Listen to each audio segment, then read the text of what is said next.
नमस्कार, आप देख रहे हैं उत्तराखंड फॉरवर्ड। मैं हूं ऋचा जैन कालरा और ये है टाइम्स ऑफ इंडिया की एक विशेष प्रस्तुति। उत्तराखंड में विकास की जब बात होती है तो बात महिलाओं और बच्चों की भी होती है, क्योंकि महिलाएं यहां की अर्थव्यवस्था की रीढ़ रही हैं। और आज इस पर बातचीत करने के लिए मेरे साथ आईएएस अधिकारी श्री चंद्रेश कुमार जुड़ रहे हैं, जो कि महिला और बाल कल्याण विभाग में सेक्रेटरी हैं। बहुत बहुत स्वागत है चंद्रेश जी आपका। धन्यवाद।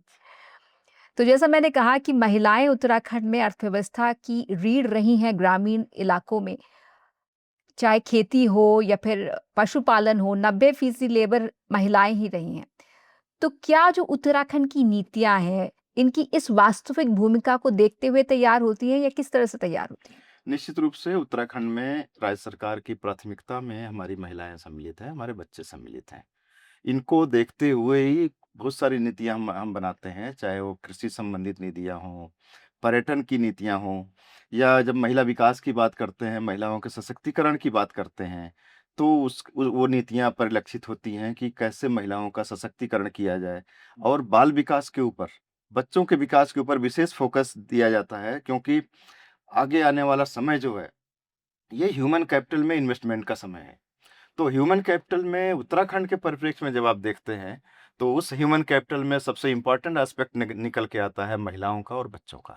तो उनको केंद्र में रखकर ही राज्य सरकार अपनी नीतियों को क्रियान्वित करती है, बनाने का प्रयास करती है। उत्तराखंड में एक बड़ा मुद्दा रहा है रोजगार के लिए युवाओं का बाहर जाना या माइग्रेशन। और जब माइग्रेशन होता है तो जिम्मेदारी आमतौर पर महिलाओं पर आ जाती है, जो घर संभालती हैं, खेती संभालती हैं, परिवार के साथ साथ कई बार गांव भी संभालती हैं। तो क्या वो ज्यादा सशक्त हुई हैं या फिर उनकी सिर्फ जिम्मेदारियां बढ़ी हैं माइग्रेशन के चलते? इसको 2 तरह से देखा जा सकता है। महिलाओं का सशक्तिकरण जो है, सशक्तिकरण एक पार्ट है, और उनकी ज़िम्मेदारियों में जो इज़ाफ़ा हुआ है, ड्यू टू कि पुरुषों का पलायन हुआ है गाँवों से, उसकी वजह से उनकी ज़िम्मेदारियाँ बढ़ी हैं। जब हम सशक्तिकरण की बात करते हैं, तो सशक्तिकरण निश्चित रूप से महिलाओं का सशक्तिकरण हुआ है पिछले 2 दशकों में, जब से हमारा राज्य बना है। चाहे वो कृषि क्षेत्र में हो, चाहे हमने जो स्वयं सेवा सहायता समूह बनाए हैं, एसएचजीज़ बनाए हैं, जिसके थ्रू हमने लखपति दीदियाँ तैयार किया है। आपको जानकर खुशी होगी कि उत्तराखंड में हमारे पास 1,67,000 हम्म। इस समय लखपति दीदियाँ हैं। ये एसएचजी के माध्यम से 5 लाख से अधिक महिलाएँ जुड़ी हुई हैं, जिसमें से 1,67,000 से ज़्यादा महिलाएँ हमारी लखपति दीदी हो चुकी हैं। तो इस तरह से अर्थव्यवस्था में, परिवार की आर्थिकी में उनका बड़ा महत्वपूर्ण योगदान हो रहा है। लेकिन एट द सेम टाइम ये योगदान उनकी चॉइस से है या उनकी हम्म। मजबूरी है। हम्म। मजबूरी तब होगा जब पलायन के बाद उनके ऊपर सारी ज़िम्मेदारियाँ आ जाएँ और उस ज़िम्मेदारियों को निभाने में वो पिसती रहें।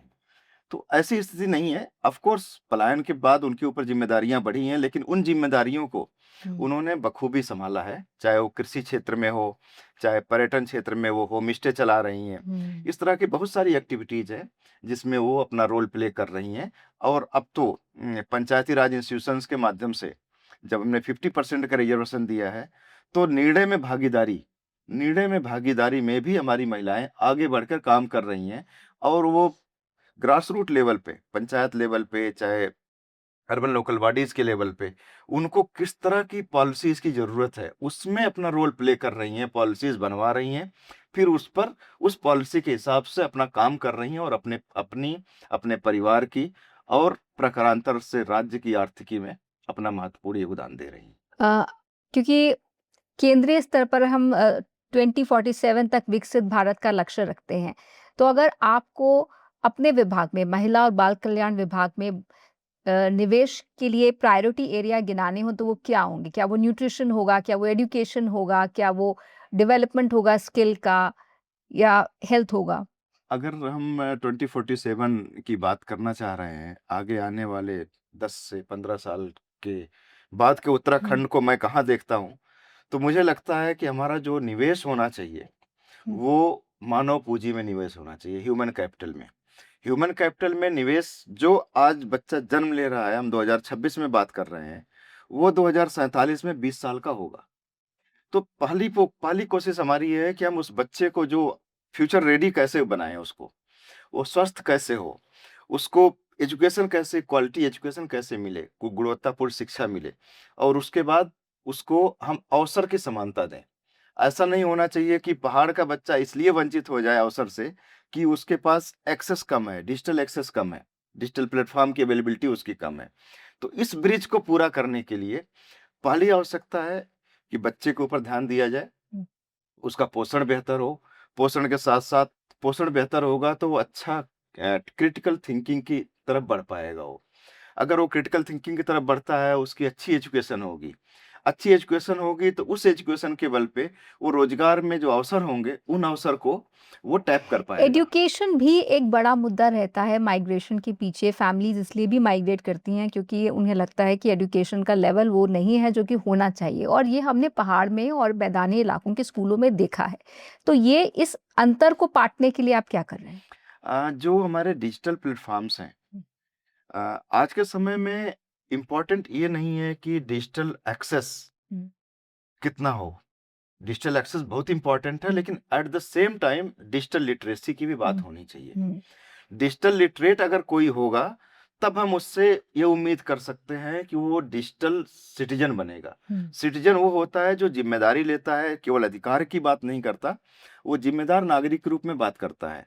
हमें अपने बच्चों को जो फ्यूचर रेडी जिनको हमें तैयार करना है, उनको डिजिटल एक्सेस देना है। डिजिटल एक्सेस में गवर्नमेंट काफ़ी अग्रेसिव वे में हम काम कर रहे हैं।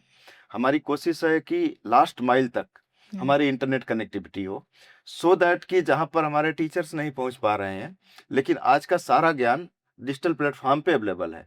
हम अपने बच्चों को इस तरह की जानकारी दे पाएँ और बता पाएँ कि डिजिटल एक्सेस के थ्रू आप अपने आप को एजुकेट करो, लेकिन एट द सेम टाइम ये भी बताने की ज़रूरत है कि आपको उस डिजिटल एक्सेस के थ्रू क्या लेना है, क्या छोड़ना है। क्योंकि बहुत सारी चीज़ें होती हैं कि डिजिटल अवेयरनेस अगर नहीं होती है, तो साइबर क्राइम्स की बात आती है, इस डिजिटल तो तरह की एक चीज़ें भी आ एक जाती हैं। एस्पेक्ट हो गया इसका, लेकिन जब हम एजुकेशन के स्तर की बात करते हैं, तो स्कूल के इंफ्रास्ट्रक्चर की बात आती है, वहाँ मूलभूत सुविधाओं की बात आती है, और यहाँ पर गैप्स दिखे हैं। तो इन गैप्स को लेकर क्या सोच है सरकार नहीं, की? इन गैप्स निश्चित रूप से पहाड़ों का उत्तराखंड में जो पहाड़ी जनपद हैं, उनका अपना चैलेंज है। चैलेंज किस तरह हुँ, का है? एक तो जियोग्राफिकल हुँ, चैलेंजेस हैं, हुँ, उसके साथ-साथ जो आबादी है, वो स्कैटर्ड वे में फैली हुई है। वहाँ तक सर्विसेज़ का एक्सेस आसान नहीं हो पा रहा है।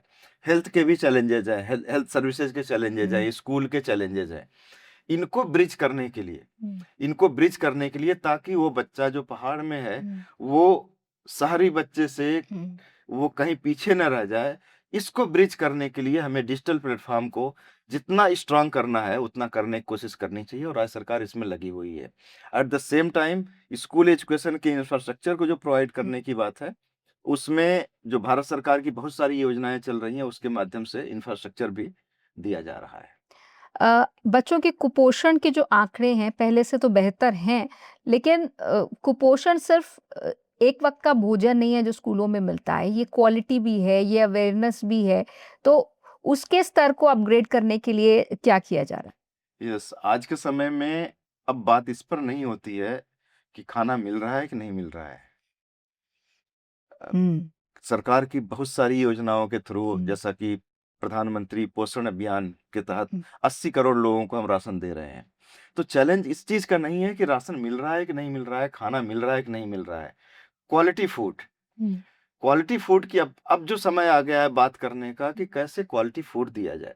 क्वालिटी फूड में क्या होना चाहिए? प्रोटीन रिच फूड होना चाहिए, मिनरल्स होने चाहिए।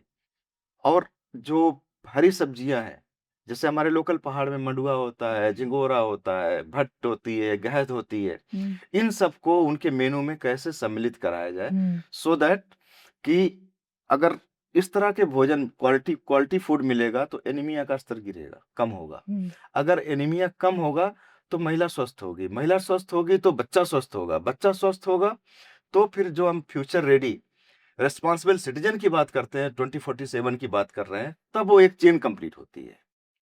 जब हम रिस्पॉन्सिबल सिटीजन्स की बात करते हैं, क्योंकि महिलाएं, मैं पहाड़ की महिलाओं की बात कर रही हूँ यहाँ पर, वो जंगल से बहुत करीबी से जुड़ी हुई हैं, वो खेती से बहुत करीबी से जुड़ी हुई हैं, और आपके राज्य में इकोलॉजिकल चैलेंजेस बहुत सारे हैं। तो आप सस्टेनेबल डेवलपमेंट के मॉडल में महिलाओं को कहाँ पर देखते हैं? जैसे मैंने अभी बात की कि हमारी महिलाएँ जो हैं स्पेशली ग्रामीण क्षेत्रों में, वो अब मैनेजमेंट एंड लीडरशिप की भूमिका में आ गई हैं। उनका जीवन बहुत ज़्यादा जुड़ा हुआ है जल से, हुँ, जंगल से, प्राकृतिक संसाधनों से।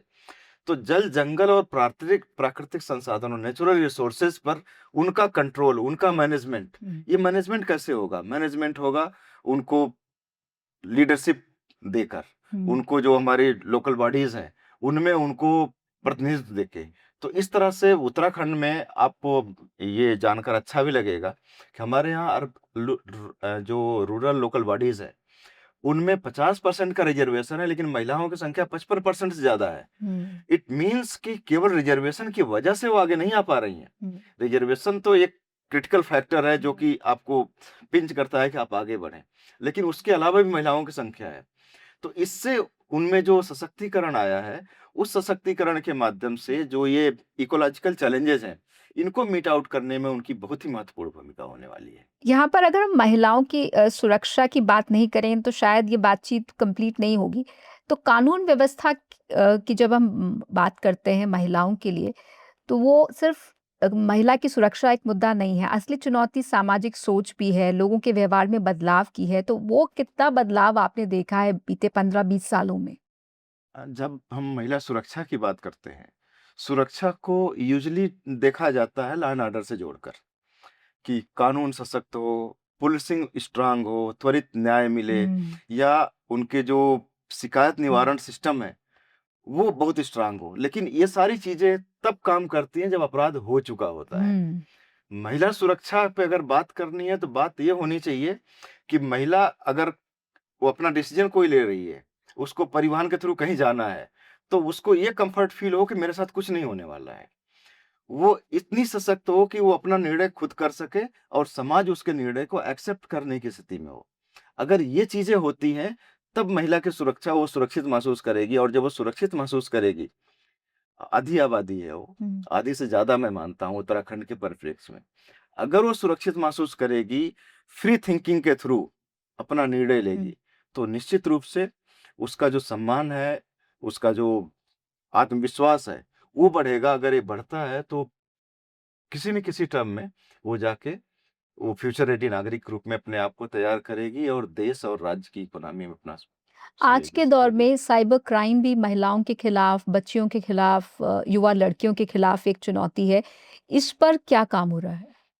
साइबर क्राइम में की जहाँ तक बात है, साइबर क्राइम पे निश्चित रूप से हमारा डिपार्टमेंट भी इस पे काम करता है। हम लोग कोलैबोरेटिव वे में पुलिस के साथ, स्वास्थ्य विभाग के साथ और जो दूसरी एजेंसीज़ हैं, उनके साथ मिलके काम कर रहे हैं। और इसमें अवेयरनेस, साइबर क्राइम को रोकने का बहुत बड़ा हथियार अगर कुछ हो सकता है, तो लोगों को अवेयर करना, महिलाओं को, बच्चों को अवेयर करना कि ये जो डिजिटल एक्सेस है, डिजिटल हुँ, प्लेटफ़ॉर्म है जिसको कि आप यूज़ कर रहे हैं, इसके किस तरह से इसको यूज़ करना चाहिए ताकि आप किसी तरह से साइबर बुलिंग की केसेज़ हुँ, आपके ऊपर ना हो, हुँ, साइबर अब्यूज़ेज़ के केसेज़ ना हो। हुँ, अगर हो जाते हैं, तो आपके साथ एक सपोर्ट सिस्टम है। वो सपोर्ट सिस्टम जैसे हमारे अपने डिपार्टमेंट में बात करूँ, हमारे यहाँ वन स्टॉप सेंटर है। One stop centre is solution for all. अगर किसी महिला के साथ कोई प्रॉब्लम होती है, तो वी आर अवेलेबल ऑन महिला हेल्पलाइन के थ्रू, हम अवेलेबल हैं। आप बस एक कॉल कर दीजिए, हमारी टीम हर जिले में है, जो वहाँ तक आपके हुँ। पास पहुँचती है। आपको खुद आने की ज़रूरत नहीं है, आपके पास पहुँचती है, 24/7 काम करते हैं। तो इस तरह से साइबर क्राइम पर राज्य में काम हो रहा है। जब महिलाओं की बात होती है तो आंगनवाड़ी महिलाओं की भी बात आती है और वो एक बड़ा अहम रोल निभाती हैं जो कि अक्सर नज़रअंदाज हो जाता है सरकार और समाज के बीच। लेकिन कई राज्यों में आंगनवाड़ी कार्यकर्ताओं और आशा दीदियों की ये शिकायत होती है कि उन्हें जो मिलना चाहिए वो नहीं मिल रहा। उत्तराखंड में क्या वो पर्याप्त संसाधन, ट्रेनिंग, सम्मान उन्हें मिल रहा है? जहाँ तक डिपार्टमेंट में आंगनवाड़ी वर्कर का प्रश्न है, मेरा खुद का मानना है और हमारे पूरे डिपार्टमेंट का, माननीय मुख्यमंत्री जी भी इस बात को बार-बार कहते हैं कि our anganwadi workers are the foundation hmm, pillar. हुँ, ये समुदाय, परिवार, समुदाय और सरकार के हुँ, बीच की सबसे महत्वपूर्ण कड़ी है। ये वो लोग हैं जो महिलाओं को, आंगनवाड़ी केंद्र जो है केवल इसलिए हुँ, नहीं है कि वहाँ पे हम सेवाएँ प्रदान करते हैं। हुँ, हमारी ये जो दीदियाँ हैं, आंगनवाड़ी दीदियाँ हैं, हुँ, ये केवल सेवा प्रदाता नहीं है। ये उस महिला को जो कि आगे चल के माँ बनने वाली है, जो किशोरी बालिका है, जो आगे चल के माँ बनने वाली है, उसको माँ बनने के लिए तैयार करने में इनकी जो महत्वपूर्ण भूमिका है, उस भूमिका को हमने रिकॉग्नाइज़ किया है। और उसके साथ-साथ हमेशा हमारी कोशिश होती है कि ये केवल वर्कर नहीं है, ये इनको वो सम्मान और वो आत्मविश्वास इनमें होना चाहिए कि हाँ, मैं समाज के मोबिलाइजेशन में, समाज के विकास में इनका जो इम्पोर्टेंट रोल है, उसको हम रिकॉग्नाइज़ कर रहे हैं। और रिकॉग्नाइज़ करते हुए आंगनवाड़ी वर्कर्स, आशा वर्कर्स, दूसरे विभाग के जो फ्रंट लाइन वर्कर्स हैं, इनको पर्याप्त ट्रेनिंग दी जा रही है, काउंसलिंग की जा रही है, हुँ, इनको जो डिजिटल प्लेटफ़ॉर्म्स प्रोवाइड किए जा रहे हैं, डिजिटल एक्सेस कैसे इनको मिल सके, उसके लिए गैजेट्स की जो रिक्वायरमेंट्स है, वो दी जा रही हैं। हुँ, बट हाँ, एक चीज़ निश्चित रूप से मानने की है कि इनकी अपनी हमेशा डिमांड्स रहती हैं कि हमें और भी होना चाहिए, कुछ मानदेय बढ़ जाना चाहिए। सब गवर्नमेंट कोई भी गवर्नमेंट कभी भी अपने एम्प्लॉइज़ को, अपने नागरिकों को नाराज़ नहीं रखती और we are trying our level best. Hmm, but at the same time हम इनको हमेशा इस बात को कहते हैं कि आपकी जो ज़िम्मेदारी है, हुँ, वो ज़िम्मेदारी राज्य के समाज के निर्माण की ज़िम्मेदारी है। You are not only worker, hmm, you are the bridge. हमारे आंगनवाड़ी वर्कर्स जो हैं, ये ब्रिज हैं उस परिवार के, उस महिला हुँ, के, सरकार सरकार के बीच की, कि हमारी नीतियों को उन तक पहुँचाना और उनको फ्यूचर रेडी हुँ, नागरिक तैयार करना। हुँ। तो इस मामले में इनका रोल बहुत ही महत्वपूर्ण है। क्योंकि उत्तराखंड एक हिमालयी राज्य है, यहाँ पर एक बहुत रिच संपदा है हर्ब्स की, द मेडिसिन्स की और महिलाओं के पास ये खूबी होती है कि वो इससे जुड़ी होती हैं लोकल स्तर पर पहाड़ों में।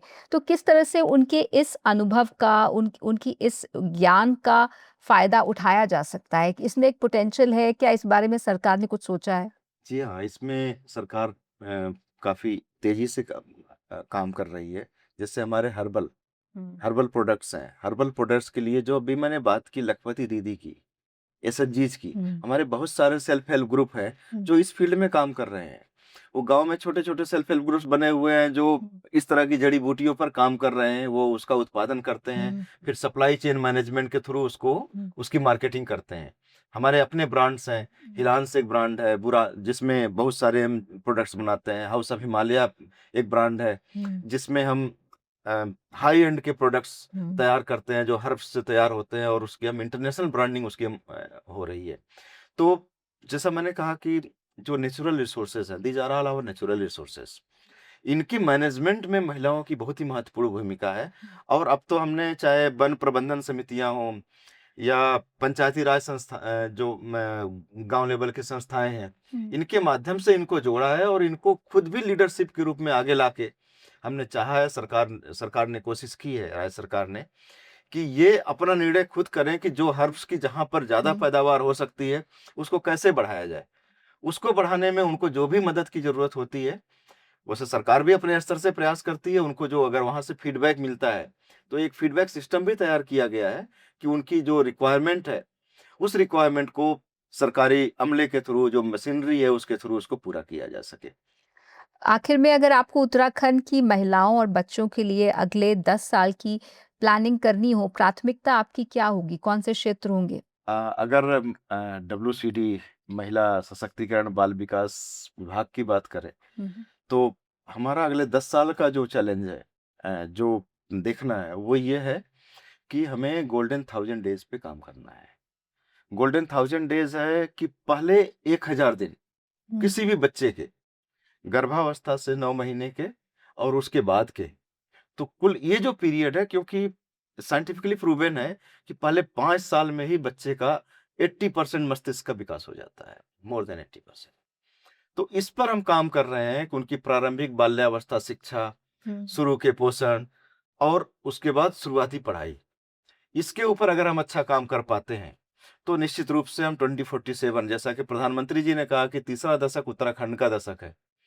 हमारी हमारी कोशिश ये है कि हम उत्तराखंड का दशक होने के साथ-साथ 2047 तक उत्तराखंड को देश के सबसे अग्रणी राज्यों में पहुँचा पाएँ। वहाँ हम देखना चाह रहे हैं और इसके लिए गोल्डन 1000 डेज़ और बच्चों के ऊपर, महिलाओं के ऊपर और किशोरियों के ऊपर हमारा विशेष फ़ोकस होगा। कोई भी बातचीत चंदेश जी सिर्फ अच्छी ही नहीं होनी चाहिए, क्रिटिकल भी होनी चाहिए। तो ऐसे कौन से समस्या है जो आपको लगता है जिसके बारे में आंकड़े कम बताते हैं लेकिन ज़मीनी स्तर पर ये एक गंभीर मुद्दा है और उसको एड्रेस किए जाने की ज़रूरत है जब महिलाओं की बात आती है, बच्चों की बात आती है? इंडिकेटर्स तो बहुत सारे हैं, लेकिन जिन जिन इंडिकेटर्स को हम देख नहीं पाते, जैसे पहाड़ में महिलाओं का अकेलापन, हुँ, उनका मानसिक हुँ, तनाव, परिवार का विघटन, पुरुषों का पलायन, हुँ, इन सब परिस्थितियों में जो मेंटल डिस्ट्रेस एक महिला ले रही है, महिलाओं में हो रहा है, उसका कोई पैरामीटर अभी तक हम नहीं बना पाए हैं। हम केवल इंडिकेटर में ये देखते हैं, जैसे अगर छोटे बच्चे की बात करें, हम स्टंटिंग नापते हैं, हुँ, उनकी वेस्टिंग नापते हैं, वेट नापते हैं। लेकिन अपने आंगनवाड़ी सेंटर पर भी हम इस इंडिकेटर को, तो these are the growth indicators. Hmm, but at the same time जो बच्चा आ रहा है, वो खुश है कि नहीं है? वो जिस घर में रह रहा है, उसकी माँ किन परिस्थितियों में इसका लालन-पालन कर रही है, इसको देख रही है। तो ये कुछ ऐसी चीज़ें हैं जिनके ऊपर हमें बहुत काम करने की ज़रूरत है, और अब समय आ गया है, हम एक इंडिकेटर्स के बियॉन्ड हुँ, ये सोचें कि कैसे हम खुशहाल लोगों में खुशहाली कैसे ला पाएँ? हुँ, और वो खुशहाली, मेरा मानना है कि केवल आर्थिक और अ, राजनीतिक रूप से ही नहीं आएगी, परिवर्तन से ही नहीं आएगी। उसके लिए जो सोशल कनेक्ट है, सोशल कनेक्ट को बढ़ाने की ज़रूरत है। क्योंकि अब परिवार छोटे हो रहे हैं, परिवार बिखर रहे हैं। तो इसमें जो सामाजिक संतुलन है, हुँ। सामाजिक संतुलन को अगर हम बेहतर नहीं कर पाएँगे, तो निश्चित रूप से, जिसका कि कोई पैमाना भी नहीं नापने का, तो एक प्रॉब्लमेटिक क्षेत्र है ये। ये आपने जो सामाजिक संतुलन की बात की तो उसके लिए क्या प्रयास होने चाहिए या किस तरह से इस पर काम होना चाहिए जो अभी तक नहीं हो पाया है या जिस पर ध्यान नहीं गया अभी तक? इसमें बेसिकली अभी अ, उत्तराखंड को अगर हम देखें, तो 2 दशक पुराना राज्य है। अभी 25 साल। 25 साल हुँ, हमारा पूरा हो रहा है, नवोदित राज्य है। तो हम एक ट्रांजिशन फेज़ में हैं। जब कोई भी ट्रांजिशन फेज़ होता है, तो पहले हम ग्रोथ पर ही बात करते हैं। ग्रोथ, जब एक बार हम एक सस्टेनेबल ग्रोथ पे पहुँच हुँ, जाते हैं, उसके बाद हम उस ग्रोथ को हुँ, मेंटेन करने के लिए, बनाए रखने के लिए काम करते हैं। तो उत्तराखंड में अभी हम ग्रोथ ट्रैजेक्टरी पे चल रहे हैं, हुँ, लेकिन एट द सेम टाइम अब हमने इस पर सोचना शुरू किया है, कि वो जो ग्रोथ ट्रैजेक्टरी है, उसको कैसे हम बनाए रखें, और उसको बनाए रखने के लिए सोशल कनेक्ट ज़रूरी है। इसके लिए जो हमारे डिजिटल एक्सेस है, डिजिटल प्लेटफ़ॉर्म्स हैं, हुँ। उनके थ्रू लोगों को जोड़ने की ज़रूरत है, जिस पर कि हम काम कर रहे हैं। अगर आज आपको इस प्लेटफ़ॉर्म के माध्यम से कोई ऐलान या वादा करना हो उत्तराखंड की बेटियों से, यहाँ के बच्चों से तो वो क्या होगा? अगर मुझे अगले 10 साल के लिए एक वादा करना हो, तो मैं बच्चों के अगेन उनके पोषण, स्वास्थ्य और एजुकेशन का वादा करना चाहूँगा, कि हम उनको एक बेहतर कल देने के लिए, ताकि वो फ्यूचर रेडी नागरिक बन सकें, और एक ज़िम्मेदार नागरिक बन सकें, और सोशली रिस्पॉन्सिबल नागरिक बन सकें। उसके लिए हम चाहेंगे कि उनका जो न्यूट्रिशन का जो सिस्टम है, वो स्ट्रॉन्ग हो, और स्थानीय जो इकोसिस्टम है, लोकल इकोसिस्टम है, उनके साथ उनको जोड़ने का काम करें। यहाँ पर कई मामलों में महिलाएँ आगे आई हैं, जैसे कि आपने बोला कि रिज़र्वेशन भी लोकल लेवल पर मिला है। इसके अलावा हमने यहाँ लखपति दीदी की बात की। आप ऊर्जा दीदी के बारे में पहले कुछ बता रहे थे कि किस तरह से महिलाएँ वहाँ पर भी पहली बार आगे आई हैं, उस बारे में कुछ रोशनी डालना चाहेंगे? इनफैक्ट हमारे यहाँ दीदी एक बड़ा अच्छा वर्ड है। वो आप अपने से बड़े को भी दीदी बोल लेते हैं, छोटे को भी बोल लेते हैं। जैसे मेरे जितने आंगनवाड़ी वर्कर हैं डिपार्टमेंट में, मैं हमेशा जब भी उनसे मिलता हूँ, तो वो मेरे लिए आंगनवाड़ी दीदियाँ ही हैं। हुँ, हुँ। लखपति दीदी की बात आपने की, लखपति दीदी वो हैं जो एसएचजी के माध्यम से अपने आय के स्रोत उन्होंने विकसित किए हैं, और वो लाखों रुपए कमा रही हैं साल में।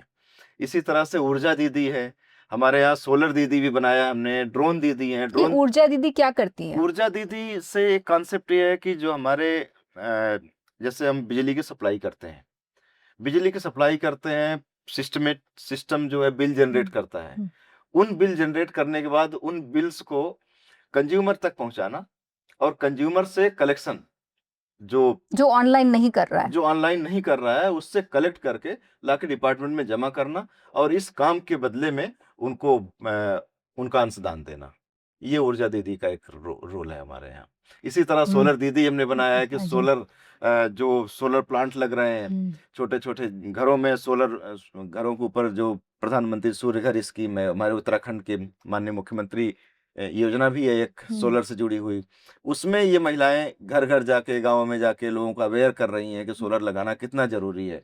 हमारे चूँकि we are energy hungry country, हुँ, हमारे यहाँ ऊर्जा की जिस तरह की आवश्यकता है अभी, जब पिछले 4 महीने से जो चीज़ें चल रही हैं, हुँ, ईरान, अमेरिका वार के फ्रंट पे, तो ये कहा जा रहा है कि डीज़ल पेट्रोल क्राइसिस हो रही है। माननीय प्रधानमंत्री जी ने पूरे देश को संबोधन करके कहा है कि ऊर्जा की ज़रूरत तो कम किया जाए।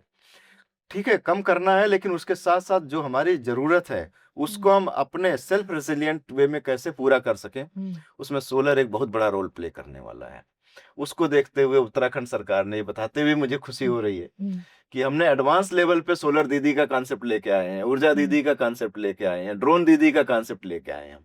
बहुत-बहुत शुक्रिया चंदेश जी हमारे साथ इस बातचीत में जुड़ने के लिए और महिलाओं पर अपने कार्यक्रमों के बारे में बताने के लिए। हम उम्मीद करते हैं कि आने वाले समय में उत्तराखंड की महिलाएं और सशक्त होंगी और बेहतर करेंगी और सिर्फ कंधे से कंधा नहीं बल्कि पुरुषों से आगे बढ़ के बात करेंगी, क्योंकि आप कहते हैं कि यहाँ पर महिलाएं हमेशा लीड रोल में रही हैं। तो उम्मीद करते हैं कि ये रोल और ज़्यादा निखरेगा आने वाले समय में। बहुत-बहुत धन्यवाद। धन्यवाद।